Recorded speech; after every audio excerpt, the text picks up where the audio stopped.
Hi friends, welcome all. இப்போ இன்னைக்கு நம்ம வந்து ஈஸி வே டு கிச்சன்ல நம்ம பார்க்க போறது வந்துட்டு வெஜிடபிள் சப்பாத்தி. இன்னைக்கு என்ன பண்றது, டெய்லி தோசை தோசை தோசைன்னு கடுப்பா இருக்குன்னு சொல்லிட்டு சரி வெஜிடபிள்லாம் இருந்துச்சு, சரி அதை வச்சு சப்பாத்தி பண்ணலாம் அப்படின்னு சொல்லிட்டு டிசைட் பண்ணோம். டெய்லி தோசை தோசை தோசைன்னு எனக்கும் லைவ்ல சொல்லி சொல்லி சொல்லி அழுத்து போச்சு. எல்லாரும் தோசை ஃபேமிலின்னு சொல்ல ஆரம்பிச்சிட்டாங்க. ஸோ அதனால இன்னைக்கு டிஃப்ரெண்டா எதுனாச்சும் பண்ணலாம் அப்படின்னு சொல்லிட்டு பார்த்தேன். ஓகே, வெஜிடபிள்ஸ் நம்ம இந்த குழந்தைங்களுக்கு வந்து நம்ம ரொம்ப சேர்க்க மாட்டோம். ஸோ அதனால வெஜிடபிள்ஸை வச்சு என்ன பண்ணலாம் அப்படின்னு சொல்லிட்டு யோசித்தேன். இங்கே பாருங்க,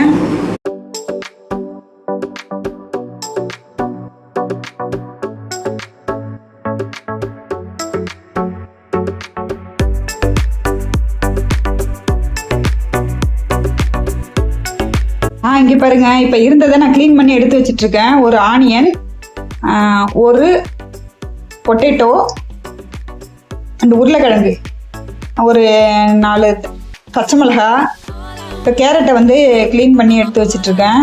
ஸோ இது எல்லாத்தையும் இப்போ நம்ம வந்து நைஸாக வந்து நம்ம செத்துக்கட்டையில் செத்திக்கலாம். இப்போது வெறும் பார்த்தீங்களா, இந்த செத்துக்கட்டையில் வேண்டாம், இதில் வந்து செத்துனீங்கன்னா பெருசு பெருசாக போகும். ஸோ வந்து நம்ம சப்பாத்தியில் கலந்து செய்யக்குள்ள சப்பாத்தி வந்து வெந்துடும் சீக்கிரம். வெஜிடபிள்ஸ் வந்து வேகாத மாதிரி இருக்கும். பசங்களுக்கு வந்து தட்டுப்பட்டுச்சுனாக்கா வந்து சாப்பிட மாட்டாங்க. ஸோ அதனால் நம்ம இந்த மாதிரி இதில் நம்ம ரொம்பவே நைஸாக நம்ம செத்தி எடுத்துக்கலாம். வாங்க.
தேவைக்கு ஏற்ப கருவேப்பிலை கொத்தமல்லி தழை ஆட் பண்ணிக்கோங்க.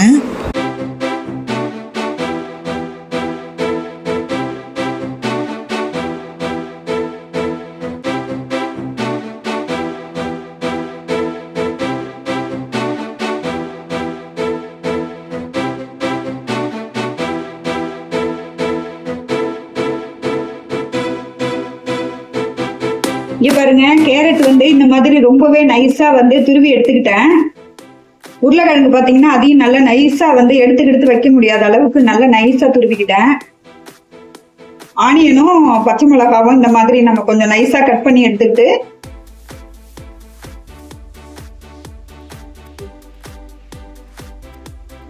இப்போ இந்த கப்பால் 2 கப்பு மாவு வந்து நான் கலந்துக்கிறேன். அதில்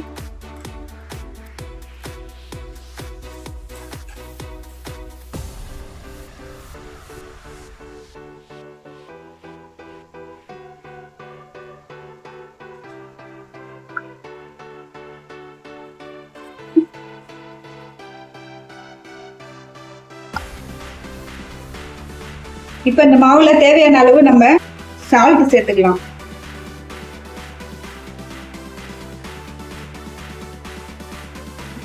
இப்போ இந்த மாவுல வந்து நம்ம இந்த கேரட்டை ஆட் பண்ணிக்கலாம். சரியா? இப்போ இந்த உருளைக்கிழங்கு நம்ம துருவி வச்சிருக்கோம்ல, அதையும் நம்ம வந்து இந்த மாவு கூட நம்ம ஆட் பண்ணிக்கலாம்.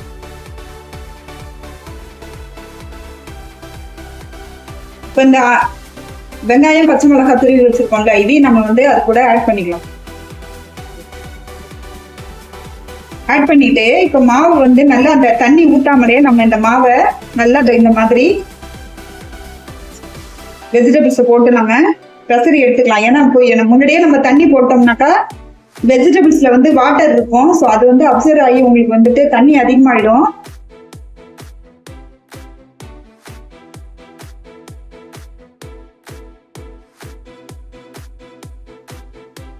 இங்க பாருங்க, நம்ம பாதி தண்ணி சேர்த்த அளவுக்கு கெட்டி பதத்துக்கு வந்துச்சு. இப்ப நம்ம கொஞ்சமா தண்ணி சேர்த்து நம்ம பிசைஞ்சா போதும். அதுக்காக தான் தண்ணி வந்து ஃபர்ஸ்ட்லயே ஆட் பண்ண வேண்டாம் அப்படின்னு சொன்னது. இப்ப இது கூட நீங்க கொஞ்சமா பெப்பர் பொடி சேர்த்துக்கோங்க.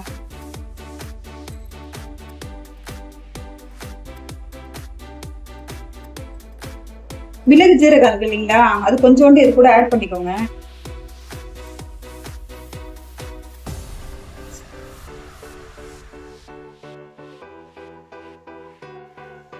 இப்ப இது கூட நம்ம கொஞ்சமா தண்ணி சேர்த்து பிசைஞ்சிக்கலாம்.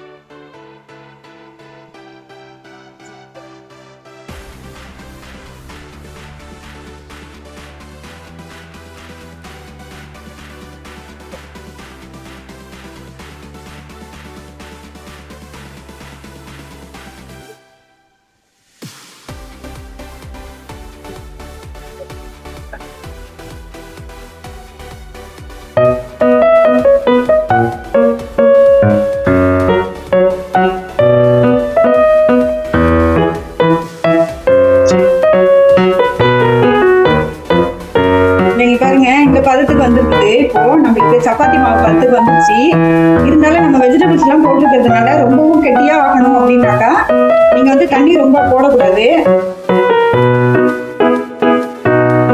தண்ணி கொஞ்சம் கூட போனா கூட இது வந்து ரொம்பவே சாஃப்ட் ஆயிடும்.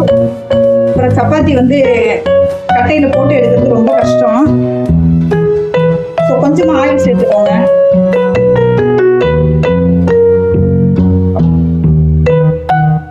உங்களுக்கு கரெக்டான பதத்துக்கு வந்துச்சு. இந்த மாதிரி வரணும்னா கரெக்டா தண்ணி வந்து பதம் பார்த்து நீங்க பிசைஞ்சுக்கோங்க. ஏன்னா இது வெஜிடபிள்ஸ் போட்டிருக்கிறதுனால தண்ணி, அதாவது வெங்காயம்லாம் நம்ம சேர்த்துக்கோம் அதுல. ஸோ அதனால அதுல நீர் விடும். அதனால நம்ம தண்ணி வந்து ரொம்ப ஜாக்கிரதையா பார்த்துதான் ஊற்றி பிசையணுங்க. வாங்க இதை இப்ப நம்ம போட்டு எடுத்துக்கலாம். வாங்க நம்ம உருண்டையா அதை உருட்டி எடுத்துக்கலாம். உருட்டி எடுத்துட்டு நம்ம மாவு போட்டு இந்த மாதிரி சப்பாத்தி மாவு பார்த்து இந்த மாதிரி வச்சு நம்ம கட்டையில ஊற்றலாம்.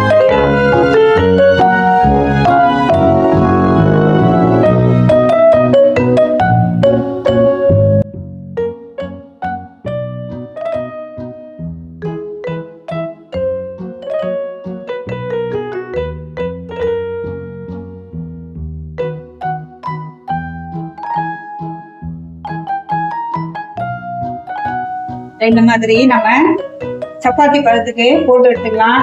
இதுல மெயினா நம்ம வந்து ஆனியன் சேர்த்துருக்கிறதுனால ரொம்பவே சாஃப்டா தான் இருக்கும். இந்த மாதிரி இருக்க நீர் விடும் இதுல. ஸோ அதனால வந்து சப்பாத்தி வந்து ரொம்ப மெலிசாலாம் நம்ம போட முடியாது. வெஜிடபிள்ஸ் சப்பாத்தி அப்படின்னாலே கொஞ்சம் திக்னஸ் இப்படிதான் இருக்கும். இப்படி சாப்பிட்டாதான் அது நல்லாவும் இருக்கும். ஸோ நம்ம இது மாதிரியே போட்டு எடுத்துக்கலாம். சரியா?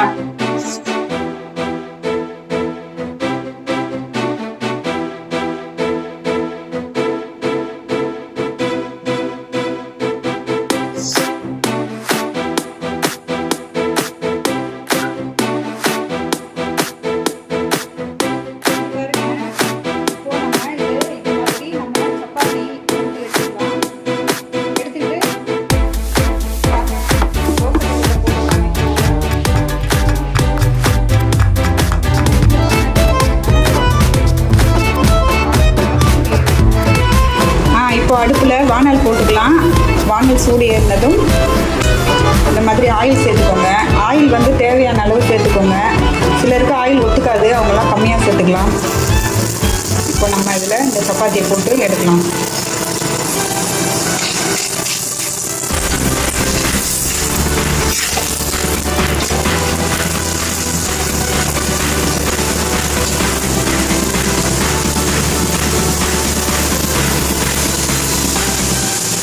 பொறுமையாக சிம்மில் வச்சு நல்லா வேக வச்சு எடுங்க. ஏன்னா கொஞ்சம் நம்ம மொத்தமாக போட்டிருக்கோம் வெஜிடபிள்ஸ்லாம் வச்சு. ஸோ அதனால உடனே வேகாது. ஆனால் ரொம்ப சாஃப்டாக டேஸ்டியாக இருக்கும். இதில் பெப்பர் பவுடர்லாம் நம்ம ஆட் பண்ணியிருக்கோம். ஸோ பச்சை மிளகாவும் நம்ம நிறைய நல்லா வந்து ஒரு மாதிரி மசிச்ச மாதிரி சீனி போட்டிருக்கோம். ரொம்பவே டேஸ்ட்டாக இருக்கும். பொறுமையாக வேக வச்சு இது பாருங்க ரொம்பவே சூப்பராக வந்துட்டு இருக்குது. பார்க்கும்போதே சாப்பிடணும் போல் இருக்குது. நீங்களும் ட்ரை பண்ணி பாருங்கள். இப்போ குழந்தைங்களுக்குலாம் நம்ம வந்துட்டு காய்கறி பொரியலோ கூட்டு இதெல்லாம் வச்சு கொடுத்தா இப்போ உள்ள பிள்ளைங்கள்லாம் சாப்பிட மாட்டேன்றாங்க. ஸோ வெஜிடபிள்ஸாக எந்த விதத்துலலாம் நம்ம வந்து பசங்களுக்கு கொடுக்கணும் அப்படின்னு சொல்லிட்டு யோசிச்சதில் தான் இப்படி ட்ரை பண்ணேன். செஞ்சு நான் இன்னும் சொல்லலை. இருந்தாலும் நான் இது எதையும் பார்த்தெல்லாம் செய்யலை. இது எனக்கு தோணுச்சு, நான் செஞ்சேன். நீங்களும் செஞ்சு பார்த்துட்டு எப்படி இருக்குன்னு சொல்லுங்கள். இதுக்கு தேங்காய் சட்னி, சாம்பார், கார சட்னி எல்லாமே இதுக்கு காம்பினேஷன் செம்ம சூப்பராக இருக்கும். நீங்களும் ட்ரை பண்ணி பாருங்கள். இங்கே பாருங்க வெந்தது எப்படி வந்திருக்குன்னு. இந்த மாதிரி நல்ல ப்ரௌனிஷாக ஆகி நம்ம எடுத்தால் தான் அது நல்லா வெந்திருக்கு. இதை வந்து சப்பாத்தின்னு சொல்லலாம், கோதுமை அடைன்னு சொல்லலாம், எப்படி வேணாலும் நம்ம சொல்லிக்கலாம். பட் இருந்தாலும் இது மாதிரி குழந்தைங்களுக்கு செஞ்சு கொடுங்க. கண்டிப்பாக வேண்டாம்னு சொல்லவே மாட்டாங்க. வெஜிடபிள்ஸ் இதில் இருக்கிறதே அவங்களுக்கு தெரியாது. ஸோ டேஸ்டியாக இருக்கும், சாப்பிட்ருவாங்க. இந்த மெத்தடில் செஞ்சு கொடுத்தீங்கன்னா குழந்தைங்கள்லேருந்து வயசானவங்க வரைக்கும் எல்லாருமே விரும்பி சாப்பிடுவாங்க. ட்ரை பண்ணி பாருங்கள்.